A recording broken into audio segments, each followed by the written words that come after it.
नमस्कार दोस्तों मैं अभिषेक कर्ण एक बार फिर से आप सभी का कॉन्सेप्ट टाइम के इस ऑनलाइन प्लेटफॉर्म पर स्वागत करता हूं और उम्मीद करता हूं कि अभी तक आप कोविड-19 से, ब्लैक फंगस से, वाइट फंगस से और येलो फंगस से अपने घर पर सुरक्षित होंगे। दोस्तों आज हम एनसीईआरटी सीरीज़ में चैप्टर नंबर 15 पढ़ेंगे और इस चैप्टर नंबर 15 का जो नाम है वो है एयर अराउंड अस, हमारे चारों ओर वायु। तो हम इस चैप्टर में विस्तार से समझेंगे कि एयर क्या होता है, एयर के कंपोनेंट क्या होते हैं और इसी के साथ हम चैप्टर नंबर 16 भी कंप्लीट करेंगे इसी के साथ ही, क्योंकि चैप्टर नंबर 16 बहुत छोटा है तो उसको अलग वीडियो बनाना उसके लिए उचित नहीं है। इसी के साथ हम 15 और 16 दोनों कंप्लीट करेंगे। तो चलिए बिना वक्त गवाए शुरू करते हैं अपना चैप्टर नंबर 15 और चैप्टर का नाम क्या है, हमारे चारों ओर वायु या एयर अराउंड अस। तो चलिए शुरू करते हैं और जो हम पहले समझेंगे वो ये समझेंगे, is air present everywhere around us, मतलब क्या वायु हमारे चारों तरफ या चारों ओर हर जगह उपस्थित है। अब इस पहली हेडिंग को हमें समझना होगा और जो बेसिक कॉन्सेप्ट है एयर का या वायु का, विंड का, उसे समझना होगा।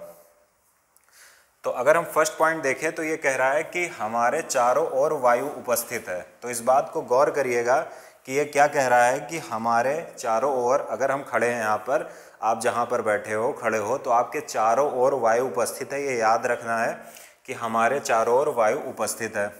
नेक्स्ट पॉइंट क्या कह रहा है कि वायु का कोई रंग नहीं होता है। कह रहा है कि वायु का कोई रंग नहीं होता है और शायद अगर वायु का कोई रंग होता है तो हम इतना साफ तरीके से देख ना पाते हैं। वायु का चूंकि रंग नहीं होता है इसीलिए हम इतनी सुविधा अनुसार आराम से दूर तक वस्तुओं को देख पाते हैं। तो दूसरा पॉइंट ये कह रहा है। थर्ड पॉइंट की बात करें तो कह रहा है कि हम इसके आर पार देख सकते हैं या इसे हम ये भी कह सकते हैं कि वायु पारदर्शी होती है। हमने पीछे पढ़ा है पारदर्शी क्या होता है, पारदर्शी क्या होता है, तो ये सब हम पीछे पढ़ चुके हैं। आप पीछे से पूरा कवर करते आइए तो यहाँ तक आकर आपकी बहुत बेहतर समझ बनेगी। ये सब आपके लिए एकदम लगेगा पढ़ चुके हैं पीछे। अब थर्ड पॉइंट क्या कह रहा है, कह रहा है कि हम इसके आर पार देख सकते हैं। आप खड़े हो, आप आर पार देख रहे हो, हमारे बीच में वायु है, अगर मैं यहाँ हूँ आप सामने हो तो हम एक दूसरे को इसीलिए देख पा रहे हैं क्योंकि वायु का कोई रंग नहीं है। वायु क्या है, पारदर्शी है, ट्रांसपेरेंट है। नेक्स्ट पॉइंट, हमारी पृथ्वी वायु की एक पतली परत से घिरी है।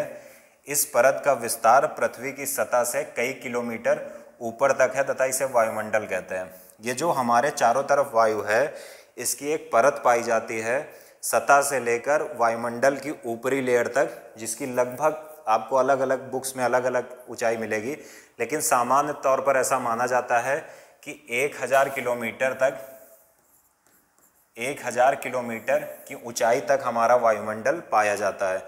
तो याद रखिएगा, हमारी पृथ्वी वायु की एक पतली परत से घिरी है। इस परत का विस्तार पृथ्वी की सतह से लेकर कई किलोमीटर ऊपर तक है तथा इसे वायुमंडल कहते हैं। यानी सतह से लेकर 1000 किलोमीटर तक जो वायु का या हम कहें कि गैसों का मिश्रण है, जो एयर है, उसे ही क्या बोलते हैं, उसे ही वायुमंडल कहते हैं।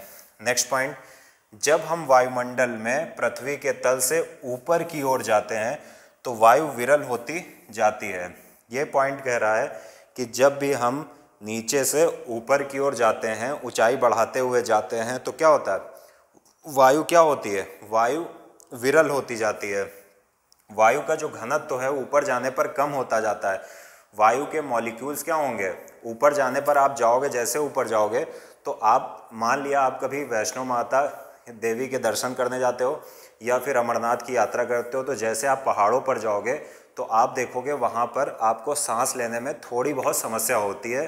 तो यही कारण है कि हम उस वायुमंडल में रहने के लिए अनुकूलित नहीं हैं। वहाँ पर अनुकूलन करने में हमें 1-2 दिन का समय लगता है और जैसे आप 1-2 दिन का समय ले लोगे तो आपका शरीर वहाँ का जो मौसम है उसके अनुसार, वहाँ की जो जलवायु है उसके अनुसार अपने आप को अनुकूलित कर लेगा।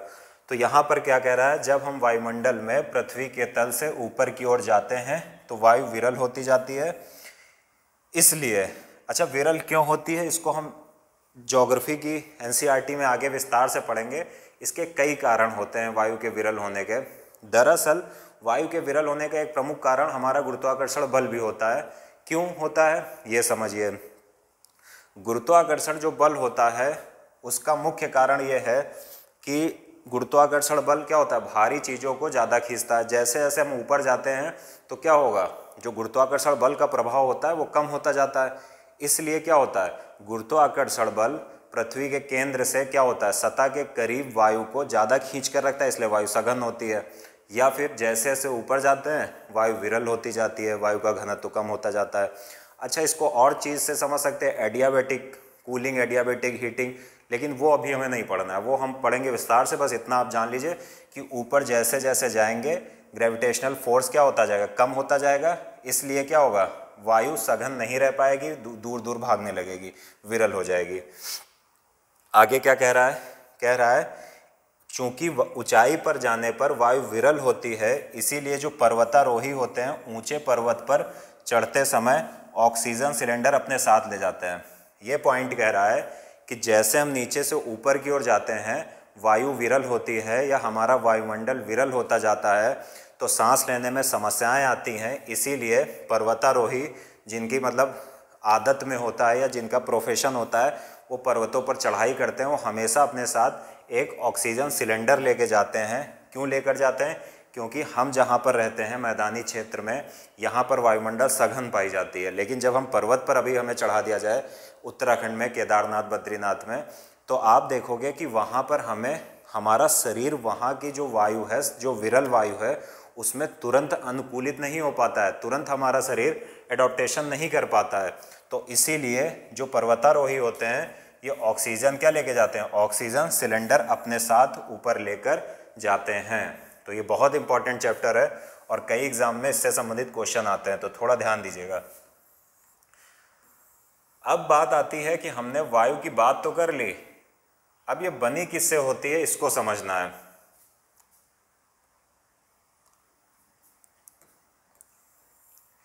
तो सबसे इंपॉर्टेंट पॉइंट ये आया कि हम बार बार वायु की बात कर रहे हैं, ये बनी किससे होती है इसको समझिए। कह रहा है कि वायु अनेक गैसों की एक मिश्रण है। कह रहा है कि जो ये वायु है जो हमारे चारों तरफ फैली हुई है, ये कोई एक गैस या दो गैसों से मिलकर नहीं बनी है, ये कई गैसों का मिश्रण है। और सामान्यतः जब वायुमंडल की बात आ जाए तो एक बात हमेशा याद रखिएगा कि हमारा वायुमंडल मुख्य रूप से गैस, डस्ट और वेपर यानी जलवाष्प, वेपर से मिलकर बना होता है। तो हमारा जो वायुमंडल गैस से, धूल कण से और जलवाष्प से मिलकर बना होता है। तो चलिए इधर आ जाते हैं। कह रहा है कि वायु जो है हमारे चारों तरफ ये अनेक गैसों की मिश्रण है। इस मिश्रण में निम्नलिखित अवयव शामिल होते हैं। तो हमारे चारों ओर की वायु में मुख्य कंपोनेंट्स या मेन कंपोनेंट्स कौन है वो देखते हैं। तो जो पहला कंपोनेंट है वो है वाटर वेपर। वाटर वेपर क्या होता है, जो जल का गैसीय फॉर्म होता है उसे हम वाटर वेपर कहते हैं। अब देखते हैं, जल के वाष्पीकरण से जलवाष्प का निर्माण होता है। इसे हम बहुत ज़्यादा यहाँ विस्तार नहीं देंगे क्योंकि पीछे की क्लास में हम जलवाष्प पूरा विस्तार से पढ़ चुके हैं, इसीलिए मैं कह रहा हूँ कि शुरुआत से वीडियो देखना शुरू करिए। जल के वाष्पीकरण से जलवाष्प का निर्माण होता है। प्रकृति में जल चक्र के लिए वायु में जलवाष्प का उपस्थित होना अनिवार्य है। तो अगर हमारे चारों ओर की वायु में जलवाष्प पाया जाता है तो सबसे बड़ा क्वेश्चन यह है कि जलवाष्प का आखिर काम क्या है, हमारे चारों ओर की वायु में जलवाष्प आखिर क्यों पाया जा रहा है। तो इसका सबसे बड़ा कारण यह है कि पिछले चैप्टर में जो लास्ट क्लास में हमने साइंस पढ़ी थी उसमें जो वाटर पढ़ा था उसमें हमने पढ़ा था कि जल चक्र के बारे में। तो जल चक्र क्या होता है हम पीछे पढ़ चुके हैं कि जब सूर्य की किरणें पानी पर पड़ेंगी तो वाष्पीकरण होगा, यानी जल जो लिक्विड फॉर्म में था वो गैसीय रूप में बदल जाएगा। ठीक है, वो ऊपर जाएगा, वायु ठंडी होगी और जैसे ही ठंडी होगी तो उसकी रिलेटिव ह्यूमिडिटी बढ़ेगी और जैसे ही उसकी रिलेटिव ह्यूमिडिटी या सापेक्षिक आर्द्रता 100% होगी तो जो वायु होगी, वायु में उपस्थित जलवाष्प होगी, उस जलवाष्प का संघनन हो जाएगा और संघनन होगा तो बारिश हो जाएगी और जैसे बारिश होगी तो पानी जो वाष्प के रूप में ऊपर गया था अंततः वो फिर हमारी पृथ्वी पर आ गया और हमारी सतह पर से वो सागर में बह गया फिर से। और तो यही पूरा एक प्रोसेस होता है जलचक्र का, वाटर साइकिल का, हमने पीछे विस्तार से पढ़ चुके हैं। तो प्रकृति में जलवाष्प के लिए प्रकृति में जलचक्र के लिए वायु में जलवाष्प होना जरूरी है। तो अगर कोई आपसे क्वेश्चन कर दे कि हमारे जो चारों तरफ वायु है उसमें जलवाष्प होना क्यों ज़रूरी है, तो इसका सीधा सा उत्तर है कि जल चक्र के लिए जलवाष्प होना ज़रूरी है, इसलिए वाटर साइकिल के लिए वाटर वेपर होना ज़रूरी है। नेक्स्ट जो कंपोनेंट है हमारी एयर में का, उसको समझते हैं। दूसरा जो कंपोनेंट है हमारी एयर में, तो वो है ऑक्सीजन। ऑक्सीजन क्या करता है? वायु का वह घटक जो जलने में सहायक होता है, ऑक्सीजन कहलाता है। ऑक्सीजन के हम आगे की एनसीईआरटीज में और बहुत सारे उपयोग या काम सीखेंगे। अभी बस इतना जान लीजिए, एक तो हम आपको सबको पता है कि हम श्वसन क्रिया में जो गैसों का मिश्रण अंदर लेते हैं उसमें से ऑक्सीजन का प्रयोग करके बाकी जो गैसें जाती हैं उनको वापस निष्कासित कर देते हैं, ठीक है ना। एक चीज़ और याद रखिएगा, वायु का वो घटक जो जलने में सहायक होता है ऑक्सीजन कहलाता है। अब क्वेश्चन ये आता है कि ये कह रहा है कि ऑक्सीजन जलने में सहायक होता है। कभी भी आप एक कैंडल जलाइए और कैंडल के ऊपर अगर आप ग्लास रख दो तो आप देखोगे तुरंत कैंडल बुझ जाएगी। इसका कारण क्या है कि हम कोई भी आग तभी जल सकती है जब उसको ऑक्सीजन मिलती रहे, वायुमंडल से उसकी ऑक्सीजन सप्लाई होती रहे। तो जब आप उसके ऊपर जलती हुई कैंडल के ऊपर ग्लास रख रहे हो तो इसका मतलब है कि आपने उसकी ऑक्सीजन सप्लाई कट कर दी, और जब वो कैंडल जल रही है तो इसका मतलब उससे कार्बन डाइऑक्साइड निकल रही है, तो वो तुरंत आप देखोगे बुझ जाएगी। तो ये कह रहा है कि वायु का वो घटक जो जलने में सहायक होता है ऑक्सीजन कहलाता है। तो आपके मन में क्वेश्चन आना चाहिए कि ये वायुमंडल में फिर आग क्यों नहीं लग जाती? अगर ऑक्सीजन जलने में सहायक है तो वायुमंडल में आग क्यों नहीं लग जा रही है? बहुत ही मुख्य क्वेश्चन है या ज़रूरी क्वेश्चन है कि जैसे मैं कह रहा हूँ कि जलने के लिए ऑक्सीजन ज़रूरी है, आग तभी लग सकती है जब वहाँ पर ऑक्सीजन की उपस्थिति हो। और यहाँ पर क्या कह रहा है कि वायु का वह घटक जो जलने में सहायक हो, आग जलाने में सहायक होता है, ऑक्सीजन कहलाता है। जैसे मैं जिस रूम में हूँ, अगर यहाँ पर ऑक्सीजन भर दी जाए चारों तरफ से भयंकर तरीके से और माचिस लगा दी जाए तो ये विस्फोट कर जाएगा रूम। इसी तरह अगर आप के मन में क्वेश्चन आना चाहिए तो फिर हमारा वायुमंडल क्यों नहीं लग जाता है? वायुमंडल में भी तो ऑक्सीजन है लगभग 20 से 21%। तो इसका मुख्य कारण ये है कि हमारे वायुमंडल में एक तो ज्वलनशील गैस है ऑक्सीजन, जिसके कारण आग लगती है या जलाने में जो मुख्य रूप से काम करती है, लेकिन उसी ऑक्सीजन को बैलेंस करने के लिए प्रकृति ने नाइट्रोजन की भी सप्लाई की है, आपूर्ति की है। तो ऑक्सीजन से हमारा वायुमंडल जल ना जाए इसीलिए 78% नाइट्रोजन भी होता है, और वो नाइट्रोजन क्या करता है? वो क्या करता है? आग नहीं लगने देता है। तो चलिए ये देखते हैं। सेकंड, वायु के कुछ अवयव जलने में सहायक नहीं होते हैं। इनमें वायु का एक बड़ा भाग नाइट्रोजन होता है, यानी नाइट्रोजन के बहुत सारे उपयोग हैं। हम आगे देखेंगे कि पौधे जो होते हैं वो क्या करते हैं, तो कुछ जीवाणु ऐसे होते हैं जो वायुमंडलीय नाइट्रोजन को लेकर उस नाइट्रोजन को नाइट्रोजन यौगिक में परिवर्तित करते हैं, और उस नाइट्रोजन यौगिक को पौधे जो होंगे वो काहे में लेंगे? अपनी जड़ों द्वारा लेते हैं और प्रोटीन का निर्माण करते हैं। वो सब हम आगे पढ़ेंगे, लेकिन अभी हमें बेसिक समझना है ताकि आगे की जो एनसीईआरटीज़ हैं उनके लिए एक बेहतर समझ बने। तो वायु के कुछ अवयव जलने में सहायक नहीं होते हैं, याद रखिएगा। उनमें वायु का एक बड़ा भाग नाइट्रोजन होता है। हमारा वायुमंडल में कहीं एक माचिस जलती है और पूरा वायुमंडल विस्फोट इसीलिए नहीं करता है क्योंकि प्रकृति ने ऑक्सीजन के साथ साथ, अगर प्रकृति ने एक जलने वाला एजेंट डाला है तो उसी के साथ एक ऐसा एजेंट भी डाला है जो इसको बैलेंस करे, और यही प्रकृति की बैलेंसिंग है। तो ये हमने समझ लिया। चलिए आगे बढ़ते हैं। अब आपको पता है कि हमारे वायुमंडल में हमारे चारों ओर जो एयर है या वायु है, तो उसमें क्या है? उसमें आपको जैसा कि पता होगा कि उसमें कार्बन डाइऑक्साइड CO2 भी है। तो क्या कह रहा है? हमारे चारों ओर की वायु का एक छोटा अवयव कार्बन डाइऑक्साइड है। पौधों द्वारा प्रकाश संश्लेषण में कार्बन डाइऑक्साइड का उपयोग किया जाता है। हमारे चारों ओर जो भी वायु है उसमें बहुत थोड़ी सी मात्रा में, लगभग अगर आप देखो ऐसे मोटा सा कैलकुलेशन, तो क्या क्या होता है? नाइट्रोजन होगी एक, तो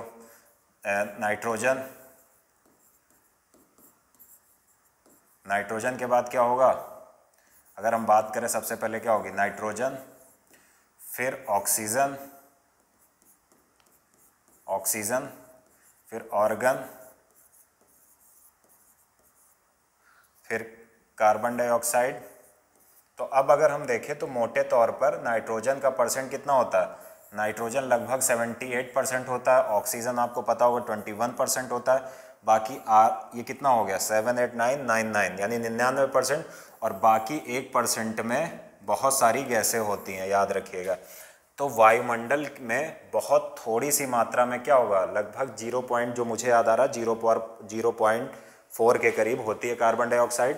तो हमारे चारों ओर की वायु का एक छोटा अवयव कार्बन डाइऑक्साइड है, सीधी सी बात है। सेकेंड पॉइंट, पौधों द्वारा प्रकाश संश्लेषण में कार्बन डाइऑक्साइड का प्रयोग किया जाता है। कैसे किया जाता है, पीछे की क्लास में हम डिस्कस कर चुके हैं कि पौधे क्या करते हैं, जैसे सूर्य आता है, सूर्य की किरणें उसे मिलती हैं, तो सूर्य की जो ताप और प्रकाश ऊर्जा होती है उससे क्या होता है, पौधे की जो जड़ें होती हैं उसमें जो नलियां होती हैं जिन्हें जाइलम बोला गया था, वो पौधे की जड़ें अपनी नलियों के द्वारा क्या करती हैं, जड़ों से पौधा नलियों के द्वारा जल और खनिज या मिनरल्स प्राप्त करता है। वो नलियाँ उस खनिज और वाटर को लेकर उसकी पत्तियों तक पहुंचाती हैं।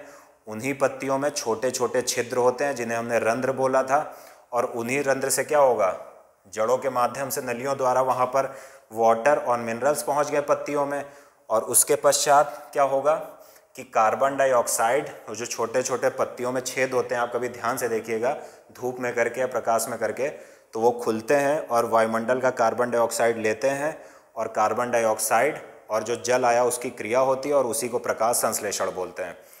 तो यहाँ पर क्या हो रहा है कि प्रकाश संश्लेषण में पौधे कार्बन डाइऑक्साइड का प्रयोग करते हैं। तो ये कार्बन डाइऑक्साइड पौधे ले रहे हैं वायुमंडल से, और जो उसका बाय प्रोडक्ट बनता है उसमें एक तो बनता है क्या, कार्बोहाइड्रेट, और दूसरा बनता है ऑक्सीजन। यानी पौधे प्रकाश संश्लेषण हम पीछे विस्तार से पढ़ चुके हैं, 7th में और विस्तार से पढ़ेंगे। पौधे क्या कर रहे हैं, बेसिकली पौधे क्या करते हैं, पौधे H2O और यानी जल की और कार्बन डाइऑक्साइड की इसमें रिएक्शन होती है, किसमें, सनलाइट, सूर्य के प्रकाश की उपस्थिति में, और इसमें पत्तियों में एक हरा एलिमेंट होता है यानी क्लोरोफिल की उपस्थिति में, और बनता क्या है, बनता है कार्बोहाइड्रेट, C6H12O6 कार्बोहाइड्रेट और प्लस 6O2 या O2 करिए, बैलेंस नहीं है रिएक्शन, ये ऑक्सीजन। तो पौधे क्या करते हैं, बेसिकली पौधे जल लेते हैं पत्ती जड़ों के माध्यम से, नलियों के द्वारा, जाइलम के द्वारा जड़ आता है, और ये जड़ आएगा जड़ नहीं आता है, जल आता है, और जल पत्तियों में आएगा। उसके पश्चात पत्तियों के जो सूक्ष्म रंध्र होते हैं, छोटे छोटे छेद होते हैं, वायुमंडल से कार्बन डाइऑक्साइड लेंगे। ये सारी रिएक्शन सूर्य के प्रकाश की उपस्थिति में होती है। इस रिएक्शन के लिए क्लोरोफिल कोशिकाओं का होना ज़रूरी है। उसके पश्चात कार्बोहाइड्रेट बनता है और ऑक्सीजन बनती है। तो इसी प्रक्रिया द्वारा पौधे क्या करते हैं, कार्बन डाइऑक्साइड लेकर ऑक्सीजन उत्पादित करते हैं, और इस ऑक्सीजन का प्रयोग पृथ्वी के जितने भी जीव हैं वो श्वसन में करते हैं। और जब भी आप पेड़ पौधे ज़्यादा काटोगे तो जैसी आज लोग ऑक्सीजन से तड़प रहे हैं, ऐसी समस्याएं उत्पन्न होंगी। क्यों? क्योंकि अगर आप पेड़ पौधे ज़्यादा काट रहे हो तो जो भी आप कार्बन डाइऑक्साइड उत्सर्जित करोगे धुओं के माध्यम से या फॉसिल फ्यूल जीवाश्म ईंधनों के माध्यम से, वो समाप्त नहीं हो पाएगी, क्योंकि उनको समाप्त करने वाले, जो उनको कार्बन डाइऑक्साइड को समाप्त करने में पेड़ पौधे मुख्य भूमिका निभाते थे, उनको आप समाप्त कर रहे हो, तो ऑक्सीजन की कमी होगी। तो ऑक्सीजन की कमी से बचने का सबसे अच्छा उपाय है, एक है कि आज जिस महामारी से हम गुजर रहे हैं ऐसी महामारी ना आए। प्रयास करिए कि अपने जीवन में कम से कम 10 पौधे लगाइए या 10 पेड़ लगाइए। उसके पश्चात हमारी वायु में क्या होता है, हमारी वायु में धूल तथा धुआं होता है, डस्ट एंड स्मोक। ठीक है, अब धूल क्या होता है, चलिए समझते हैं। धूल और धुआं क्या होता है, ईंधन तथा पदार्थों के जलने से धुआं भी उत्पन्न होता है। आप जब भी कुछ लकड़ी जलाते हो या पेट्रोल जलाते हो, कुछ भी जलाते हो, तो उससे एक धुआं भी निकलता है। आपने देखा होगा कि धुआं निकलता है आग जलाने पर या कुछ भी जलाने पर, ईंधन जलाने पर। धुएं में कुछ गैसें एवं सूक्ष्म धूल कण होते हैं। ये कहता है सेकंड पॉइंट कि जो धुआं हम जलाते हैं और वो धुआं निकलता है, तो उस धुएं में कुछ गैसेस होंगी और धूल कण होंगे, यानी डस्ट एंड स्मोक होता है, जो प्रायः हानिकारक होते हैं। हम जानते हैं कि हानिकारक होते हैं, फिर भी हम लगातार उनका उपयोग बढ़ा रहे हैं। अब मनुष्य करता क्या है, मनुष्य जैसा शायद शैतान प्राणी आपको मिलेगा नहीं। मनुष्य को पता है कि वो अगर भट्ठे पर ईंटें बना रहा है तो उस ईंट बनाने में जो पॉल्यूशन होता है, उस धुआं नुकसान करता है। तो मनुष्य ने इसका उपाय क्या खोजा, चिमनियों के माध्यम से धुएं को बहुत ऊपर छोड़ता है, खुद तो बच जाता है, लेकिन ऊपर जो हमारी जैव विविधता है, बायोडाइवर्सिटी है, यानी जो भी पक्षी वगैरह हैं उनको वो धुआं नुकसान करता है, उनकी मृत्यु होती है। तो ये क्या कह रहा है, कारखानों की लंबी चिमनियां हानिकारक धुएं तथा गैसों को हमारी नाक से तो दूर ले जाती हैं, लेकिन आकाश में उड़ते हुए पक्षियों के बिल्कुल नज़दीक ले जाती हैं। बहुत बेकार चीज़ है, बहुत गलत चीज़ है। हम अपनी सुविधा के लिए क्या करते हैं, हम ही वो मतलब जहर पैदा कर रहे हैं चिमनियों के माध्यम से, और उस चिमनियों के माध्यम से जो हम जहर पैदा करें अपने आप को बचाने के लिए हम उसको वायुमंडल में ऊपर छोड़ देते हैं। हमें लगता है हमने बहुत बड़ा काम कर दिया है, वायुमंडल में छोड़ दिया, हमें कुछ नहीं होगा, लेकिन वहाँ पर जो पक्षी होते हैं और पक्षियों को डायरेक्ट वो पॉल्यूशन मिलता है और जिससे वो बीमार पड़ते हैं, अंततः उनकी मृत्यु हो जाती है, और जो हमारा इन्वायरमेंटल बैलेंस है, जो हमारी इकोलॉजी है, वो बुरी तरीके से प्रभावित होती है। तो ये हमने समझ लिया कि हमारे जो एयर होती है उसमें डस्ट एंड स्मोक या धूल तथा धुआं भी होता है। चलिए आगे आते हैं। अब ये जो मैं बता चुका हूँ कि वायु में नाइट्रोजन तथा ऑक्सीजन की मात्रा अधिक होती है, लगभग 99%, और शेष 1% में कार्बन डाइऑक्साइड, ऑर्गन और अन्य गैसें और जलवाष्प होती है। तो ये याद रखिएगा। अब बात आती है कि पानी और मिट्टी में रहने वाले जीवों और पौधों को ऑक्सीजन कैसे मिल पाती है। अब बात आती है कि चलिए सारी बात सही है कि हम लोग क्या करते हैं, हम लोग तो चलो सतह पर रहते हैं, हमारे चारों ओर एक परत है, 1000 किलोमीटर तक वायुमंडल है, हम उस वायु से श्वसन करते हैं, लेकिन कुछ ऐसे भी जीव हैं जो पानी के अंदर रहते हैं या मिट्टी में रहते हैं, तो उनके बारे में जानना है। तो इसको चलिए समझते हैं, और ये बहुत ही रोचक चीज़ें हैं, ये जानना बहुत ज़रूरी है क्योंकि किसी भी एग्ज़ाम में पूछा जा सकता है, साइंस ठीक ठाक एग्ज़ाम में आती है। जो जीव पानी में रहते हैं वे श्वसन के लिए पानी में घुली हुई ऑक्सीजन का उपयोग करते हैं, और इसी ऑक्सीजन को डिज़ोल्व्ड ऑक्सीजन बोलते हैं। अब डिज़ोल्व्ड ऑक्सीजन होती क्या है कि पानी में भी ऑक्सीजन घुली रहती है। कैसे घुलती है कि आपको पता होगा कि पानी में भी पौधे होते हैं, और वो पौधे प्रकाश संश्लेषण करते हैं, कार्बन डाइऑक्साइड लेकर ऑक्सीजन रिलीज़ करते हैं, वो ऑक्सीजन पानी में घुल जाती है, और जितने भी जलीय जीव होते हैं वो उस ऑक्सीजन का प्रयोग करते हैं। तो वो लाइन यही कह रही है। नेक्स्ट पॉइंट, जो जीव गहरी, ये बड़ा रोचक है, इसको याद रखिएगा, जो जीव गहरी मिट्टी के अंदर रहते हैं उन्हें भी सांस लेने के लिए ऑक्सीजन की आवश्यकता होती है। ये सेकंड पॉइंट कह रहा है कि जो जीव मिट्टी के अंदर रहते, जैसे सांप हो गया या आप कह लो केचुआ हो गया, तो इनको भी श्वसन के लिए क्या होगा, ऑक्सीजन की आवश्यकता होती है। अब ये क्या करते हैं, जब मिट्टी के ढेले पर पानी डाला जाता है तो उसमें विद्यमान वायु विस्थापित हो जाती है, जो बुलबुले के रूप में दिखाई देती है। आप कभी भी मिट्टी के ढेले में आप पानी डालो तो आप देखोगे कि उस मिट्टी के ढेले में बुलबुले जैसी संरचनाएं आपको दिखाई देंगी। दरअसल वो कुछ नहीं, वो ऑक्सीजन की उपस्थिति का संकेत ही है। तो ये पॉइंट यही कह रहा है कि जब मिट्टी के ढेले पर पानी डाला जाता है तो उसमें विद्यमान वायु विस्थापित हो जाती है, जो बुलबुले के रूप में दिखाई देती है। नेक्स्ट पॉइंट, अगर हम नेक्स्ट पॉइंट की बात करें तो नेक्स्ट पॉइंट कह रहा है कि मिट्टी के अंदर पाए जाने वाले जीव एवं पौधे की जड़ें श्वसन के लिए इसी वायु का उपयोग करते हैं। देखिए मैंने पीछे बताया कि जब भी हम मिट्टी के किसी ढेले पर पानी डालते हैं तो हम देखते हैं कि उस ढेले से बुलबुले बन रहे हैं। तो वो बुलबुले कुछ और नहीं, ऑक्सीजन की उपस्थिति का संकेत हैं। अगर, और ये ऑक्सीजन कौन यूज़ करता है, जो मिट्टी के अंदर पानी डालने पर बुलबुले निकलते हैं, वही मिट्टी में ऑक्सीजन भी होती है। तो क्या होता है, मिट्टी के जो सूक्ष्म कण होते हैं उनके बीच ऑक्सीजन भी उपस्थित रहती है। तो मिट्टी के अंदर पाई जाने वाले जीव एवं पौधों की जड़ें जो हैं श्वसन के लिए इसी वायु का उपयोग करते हैं। जो मिट्टी के दो कणों के बीच में ऑक्सीजन होती है उसी का प्रयोग कौन करता है, पेड़ पौधे जिनकी जड़ें नीचे होती हैं श्वसन के लिए करते हैं, और इसी का उपयोग कौन करता है, मिट्टी के अंदर जो पाए जाने वाले जीव होते हैं वो भी इसी का उपयोग करते हैं। इसी तरह नेक्स्ट पॉइंट कह रहा है कि मिट्टी के जीव गहरी मिट्टी में मांद या छिद्र बना लेते हैं। इन छिद्रों के द्वारा वायु को अंदर व बाहर जाने के लिए जगह मिल जाती है। कह रहा है कि जो मिट्टी में जीव रहते हैं वो मिट्टी में एक मांद बना लेते हैं, गड्ढा बना लेते हैं या छिद्र बना लेते हैं, और उस छिद्र के द्वारा वायु क्या होती है, अंदर चली जाती है और बाहर आ जाती है। लेकिन जब भारी वर्षा हो जाती है तो इन छिद्रों एवं मांदों में वायु की जगह पानी भर जाता है। ये पॉइंट कह रहा है। लेकिन जब वर्षा होती है तो जो छिद्र होते हैं उसमें क्या होता है, उसमें इन छिद्रों में एवं मांदों में वायु की जगह पानी भर जाता है, जिसके परिणाम स्वरूप जमीन के अंदर रहने वाले जीवों को सांस लेने के लिए जमीन पर आना पड़ता है। कह रहा है कि जब भी वर्षा होती है तो जो ये जीव जमीन के अंदर रहते हैं, जैसे सांप हो गया, केचुआ हो गया, तो क्या होगा कि इनके जो गड्ढे होते हैं, छिद्र होते हैं, उसमें पानी भर जाता है, ऑक्सीजन सप्लाई बाधित होती है, तो ये जो जीव होते हैं ये बारिश में आप देखोगे बाहर निकल आते हैं। तो इसका नेक्स्ट पॉइंट दिया गया है, इसीलिए केचुआ केवल भारी वर्षा के समय ही जमीन से बाहर आते हैं। क्यों? क्योंकि उसका जो छिद्र था उसमें पानी भर गया, अब ये श्वसन उचित प्रकार से नहीं कर पा रहे हैं, इस श्वसन के लिए वो अपने छिद्र को छोड़कर सतह पर आ जाते हैं और श्वसन करते हैं। तो ये हमने पूरा समझ लिया हमारे चारों ओर की वायु। अब जो चैप्टर नंबर, ये शायद हम 15 जो पढ़ रहे हैं, 15 का लास्ट टॉपिक हम देखेंगे, और ये टॉपिक क्या है? पवन चक्की। पवन चक्की आप सब ने देखी होगी, जो लगी होती हैं इस प्रकार से।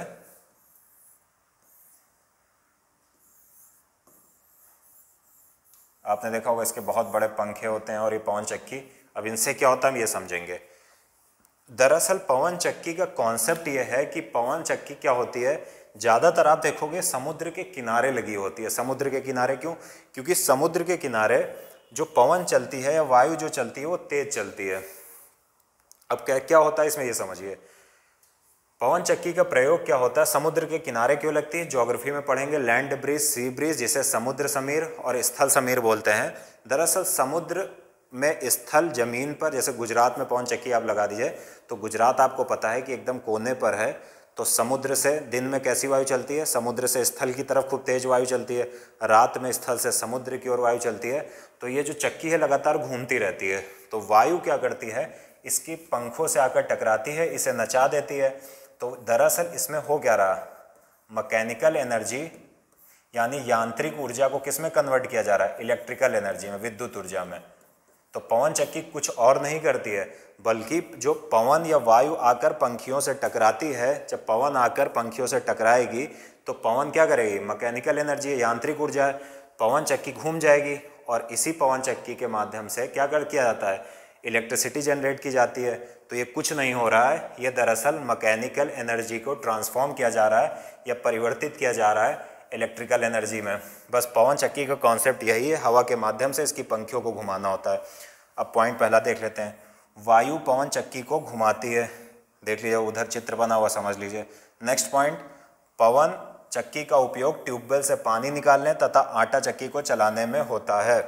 पवन चक्की विद्युत भी उत्पन्न करते हैं। तो ये सारे इसके एप्लीकेशंस हैं कि पवन चक्की से हम क्या कर सकते हैं, हम ट्यूबवेल से पानी भी निकाल सकते हैं, आटा चक्की भी चला सकते हैं, और विद्युत भी उत्पन्न कर सकते हैं, इलेक्ट्रिसिटी भी जनरेट कर सकते हैं। तो ये सारे एप्लीकेशंस है पवन चक्की का। तो बस इतना याद रखिए, जो इसमें सबसे इम्पॉर्टेंट चीज़ है कि पवन चक्की ज़्यादातर मतलब ऐसे स्थानों पर लगाई जाती है जहाँ पर हमेशा क्या हो, पवन गतिमान हो, या फिर हम कहें दिन भर क्या हो, विंड चल रही हो। और विंड सबसे ज़्यादा समय तक अगर एक तरफ से देखा जाए तो जो समुद्र वाले स्थल होते हैं, समुद्र के नज़दीक के जो तटीय क्षेत्रों में, ऐसा मतलब क्या भौगोलिक संरचनाएं होती हैं, या हम कहें भौगोलिक अवस्थिति ज़्यादा बोलना उचित है, उस भौगोलिक अवस्थिति के कारण, टेम्परेचर के अंतर के कारण आगे पढ़ेंगे, लेकिन ज्योग्राफी में विस्तार से पढ़ेंगे। दिन के समय समुद्र से स्थल की ओर पवनें चलती हैं, और रात के समय स्थल से समुद्र की ओर चलती हैं। इसीलिए दिन के समय भी रात के समय भी पवन चक्की की पंखियां नाचती रहती हैं, और यांत्रिक ऊर्जा विद्युत ऊर्जा में बदलती है, और उस विद्युत ऊर्जा का हम उपयोग करते हैं। और यही क्या हो गया, और ये अच्छी भी है, इससे किसी भी प्रकार का पॉल्यूशन नहीं हो रहा, तो ये याद रखिएगा। अब ये हमने कंप्लीट कर लिया चैप्टर नंबर 15, और आप मैंने चूँकि पहले ही बताया था कि इस वीडियो में हम चैप्टर नंबर 16 भी कंप्लीट करेंगे, क्योंकि चैप्टर नंबर 16 बहुत छोटा सा, उसके लिए अलग से वीडियो बनाने का कोई औचित्य नहीं है।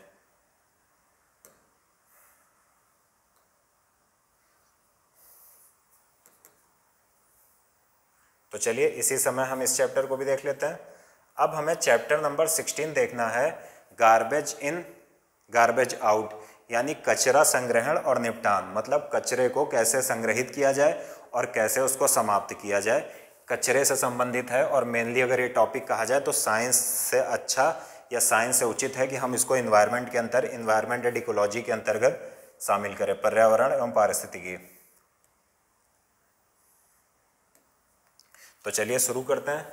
इसमें बहुत थोड़ा सा हमें पढ़ना है। सबसे पहले जो इसमें हमें देखना है वो ये देखना है कि दरअसल लैंडफिल क्या होता है, भराव क्षेत्र क्या होता है।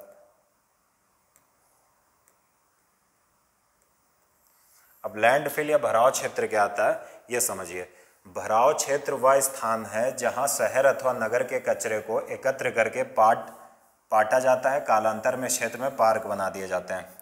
दरअसल क्या होता है, शहर और नगर में सिटीज़ में क्या होता है, कचरे का जो निपटान किया जाता है वो कैसे किया जाता है। कचरे को इकट्ठा किया जाता है, कहीं पर उसका गड्ढा खोद के उसमें भर दिया जाता है, उसके ऊपर लेप कर दिया जाता है, फिर उसके ऊपर क्या बना दिया जाता है, थोड़े दिन बाद पार्क बना दिया जाता है। तो ये होता है भराव क्षेत्र, और इन्हीं क्षेत्रों को क्या बोलते हैं, भराव क्षेत्र। अक्सर आप शहर में ऐसे पार्कों में बैठे होगे, आप बड़े खुश होगे कि हम बहुत अच्छी वायु ले रहे हैं, ये है वो है, लेकिन आपको पता भी नहीं होगा कि आप पार्क में नहीं बल्कि कचरे के ढेर पर बैठे हो। तो लैंडफिल यही है और कुछ नहीं है कि शहर में जो कचरा को एक निपटाने की या समाप्त करने की प्रणाली थी कि गड्ढा खोद के उसमें कचरा भर दो पूरे शहर का, उसके ऊपर उसको पाट दो, उसके ऊपर मिट्टी का लेप लगा दो, उसके बढ़िया खूबसूरत सा उसके ऊपर पार्क बना दो। लेकिन इसके बहुत सारे नुकसान सामने आए। सामने नुकसान सबसे बड़ा ये आया कि मान लिया ये पार्क है आपका और आपने ये कचरा नीचे भर रखा है, ठीक है ना, ये कचरा भर रखा है।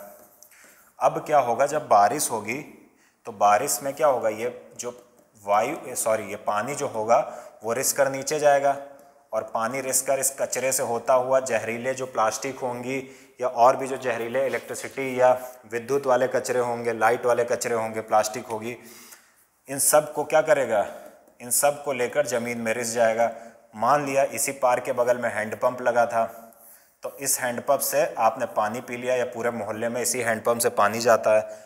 अब ये जो रिस के ये विषैला पानी पहुंचा, ये पानी हैंडपंप से जब लोग पानी पिएंगे तो ये लोगों को लग रहा साफ पानी पी रहे हैं, लेकिन दरअसल वो कचरे के नीचे से रिस कर ज़मीन में जा रहा है, ग्राउंड वाटर या भौम जल बन रहा है। फिर वो जब नल कोई चला रहा है उस नल के माध्यम से लोग इसका पानी पी रहे हैं, और फिर आप देखोगे कि कैंसर जैसी गंभीर बीमारियां सामने आ रही हैं या बहुत सारी और बीमारियां सामने आ रही हैं। इसलिए ये बिल्कुल बेकार प्रोसेस है, इसका कोई मतलब नहीं है, क्योंकि इसके बहुत ही बुरे परिणाम लोगों को पता चलने लगे हैं। नेक्स्ट अब हम देखेंगे कंपोस्टिंग। कंपोजिटिंग क्या है, कंपोस्टिंग, वर्मी कंपोस्टिंग और कंपोस्टिंग, ये समझेंगे क्या होता है। तो सबसे पहले कंपोस्टिंग की अगर हम बात करें तो आपको पता होगा कि रसोई घर के अपशिष्ट सहित पौधे एवं जंतु अपशिष्ट को खाद में परिवर्तित करना क्या कहलाता है, कंपोस्टिंग कहलाता है। इसको समझिए। अब जो भी अपशिष्ट निकलते हैं, जो रसोई घर वाले निकलते हैं, जैसे कोई बचा हुआ खाना हो गया या फिर सब्जियों के छिलके हो गए, फलों के छिलके हो गए, तो क्या होगा, सहित पौधे एवं जंतु अपशिष्ट, जो जंतु कोई अपशिष्ट होते हैं, जंतुओं के अपशिष्ट होते हैं, जैसे आप कह लो कि भैंस का गोबर या गाय का गोबर, तो जंतु अपशिष्ट को खाद में परिवर्तित करना ही कंपोस्टिंग कहलाता है, ठीक है। अब एक चीज़ याद रखना कि आपने कभी आपके घर पे कूड़ा लेने वाला आता होगा तो वो 3 प्रकार के डस्टबिन रखता है। एक वो रखता है ग्रीन, ठीक है ना, फिर ग्रीन के बाद वो कैसा रखता है, ब्लू के बाद एक डस्टबिन और वो रखता है रेड। तो इसको अगर आप कंपोस्टिंग से जोड़ो तो बेहतर है। दरअसल ग्रीन में वो कूड़ा रखा जाता है जो कैसा हो, जैसे घर की जो सामग्री होती, खाना, छिलके सब्जियों के, ऐसा इस प्रकार का कूड़ा, ठीक है, गीला कूड़ा जिसे बोलते हैं। इस गीले कूड़े को क्या किया जाता है, इस गीले कूड़े को खाद में परिवर्तित कर दिया जाता है, ठीक है, और इसको खेतों में डाल दिया जाता है, ठीक है।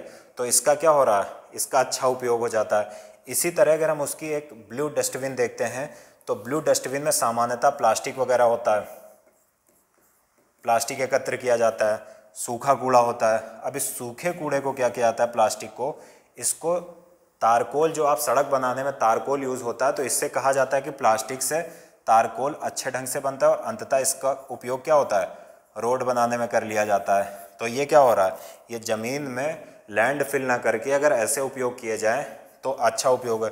और जो रेड वाली बाल्टी होती है, डस्टबिन होती है, इसमें जैसा कि आपको पता होगा कि जो मेडिकल से रिलेटेड जो भी कचरा है, चाहे वो सिरेंज हो या कुछ भी ऐसे हो, हैंड ग्लव्स हो, वो रेड बाल्टी में डाला जाता है। तो इस प्रकार कचरे का निपटान जो अभी आजकल पद्धति चल रही है वो बहुत अच्छी है और उसका उचित ढंग से उसका निपटान होता है, लेकिन ये लैंड फिल वगैरह सही नहीं है। तो ये देखिए यहीं पर है, ये जो ग्रीन बाल्टी में गीला कचरा एकत्र किया जाता है, जो कूड़े वाले आते हैं कूड़े लेने के लिए, वो यही है कंपोस्टिंग, कि उसको खाद में परिवर्तित करना कंपोस्टिंग कहलाता है। अब हम देखेंगे वर्मी कंपोस्टिंग क्या होता है। तो रसोई घर के कचरे को कृमि अथवा लाल केचुए द्वारा कंपोस्ट में परिवर्तित करना वर्मी कंपोस्टिंग कहलाता है। ये भी एक प्रसिद्ध विधि है। काहे के लिए? जो घर का कचरा होता है उसको कंपोस्ट में या खाद में परिवर्तित करना, किसकी सहायता से? लाल केचुए की सहायता से। लोग इसको वर्मी कंपोस्टिंग कैसे करते हैं? मिट्टी में केचुए पालते हैं, उनका पोषण करते हैं बड़ी मात्रा में, फिर उनको खेत में अपने मिला देते हैं, और ये लाल केचुए क्या करते हैं? खेत की क्या उत्पादकता बढ़ाते हैं। तो ये वर्मी कंपोस्टिंग भी इस कचरे को निपटाने का एक महत्वपूर्ण साधन है। अब अगर हम लास्ट में आए तो कह रहा है कागज का पुनर्चक्रण, रिसाइकलिंग ऑफ पेपर। तो आपको पता होगा कि कागज के निर्माण में पेड़ पौधों का उपयोग होता है और बड़ी संख्या में पेड़ पौधों का नुकसान होता है। इसलिए अगर प्रकृति को बचाना है तो ज़रूरी है कि पेपर की रिसाइकलिंग की जाए कागज़ को। और कैसे होता है कि जो भी कागज़ होते हैं जिनका प्रयोग हो चुका है, इनको इकट्ठा किया जाता है किसी गीले बर्तन में पानी में भर के, और उसको गीले बर्तन में एकदम गीला करके उसकी लुगदी बनाई जाती है, और फिर उससे दोबारा से फिर क्या बनाया जा सकता है? फिर अच्छे अच्छे कागज़ बनाए जा सकते हैं। तो इससे क्या होगा? अगर कागज़ों की रिसाइकलिंग होगी तो हमारे पेड़ पौधों को नुकसान नहीं होगा, और जो कागज़ पहले ही थे उनको रिसाइकिल करके नए कागज़ बन जाएंगे। तो ये भी एक क्या है? बहुत अच्छा माध्यम है कागज़ से, जो कागज़ जनित कचरा है उससे बचने का। तो कागज़ का पुनर्चक्रण संभव है तथा पुनर्चक्रण द्वारा बने कागज़ से उपयोगी चीज़ें बनाई जा सकती हैं। इस कागज़ से और उपयोगी कागज़ बनाए जा सकते हैं। तो ये हो गया पूरा चैप्टर 16, बस इसमें इतना ही पढ़ना है। ये हमने पूरा कंप्लीट कर लिया। ये जो चैप्टर था garbage in and garbage out, यानी कचरा संग्रहण और निपटान, तो ये पूरा चैप्टर हो गया। उम्मीद है कि आपको चैप्टर नंबर 15 और चैप्टर नंबर 16 समझ में आया होगा। और आज हमने एक बड़ी उपलब्धि हासिल कर ली, हमने पूरी क्लास 6 की NCERT कंप्लीट कर ली है। अब हम 7th की NCERT साइंस की शुरू करेंगे, लेकिन उससे पहले आपसे गुजारिश है कि आप लोग पूरा देखिए, बीच बीच से मत देखिए। चैप्टर 1 से शुरू करिए और चैप्टर 16 तक पढ़िए। यकीन मानिए आपको कहीं भी साइंस पढ़ने की ज़रूरत नहीं पड़ेगी। अगर आपने NCERT पूरी कवर कर ली तो आप साइंस के ज्ञाता बन जाओगे। आपको किसी भी एग्ज़ाम में साइंस का कोई भी क्वेश्चन आपसे नहीं छूट सकता। इसलिए चैप्टर 1 से स्टार्ट करिए और 16 तक पूरा कवर कर डालिए। और बाकी नेक्स्ट क्लास में जैसे हम आएंगे, उम्मीद करूँगा कल या परसों से हम क्लास 7th की NCERT शुरू कर देंगे। तो उम्मीद है ये साइंस की जो सीरीज़ चल रही है इसमें आपको मज़ा आ रहा होगा, समझ में आ रहा होगा, आपकी समझ विकसित हो रही होगी। मिलते हैं नेक्स्ट क्लास में, क्लास 7 की NCERT के लिए। अपना ख्याल रखिए, अपने परिवार की रक्षा करिए, और जितना भी हो सके न केवल अपने परिवार की, बल्कि रोड पे अगर आपको कोई गरीब दिखे तो कोशिश करिए कि थोड़ा बहुत उसको खाने को भी उपलब्ध कराइए अपनी क्षमता अनुसार। इससे भला कुछ इस टाइम जो वर्तमान परिस्थिति चल रही हैं, इससे बड़ा पुण्य कुछ नहीं हो सकता है। तो खैर, खुश रहिए, मस्त रहिए। नमस्कार, जय हिंद। नेक्स्ट क्लास में फिर मिलते हैं।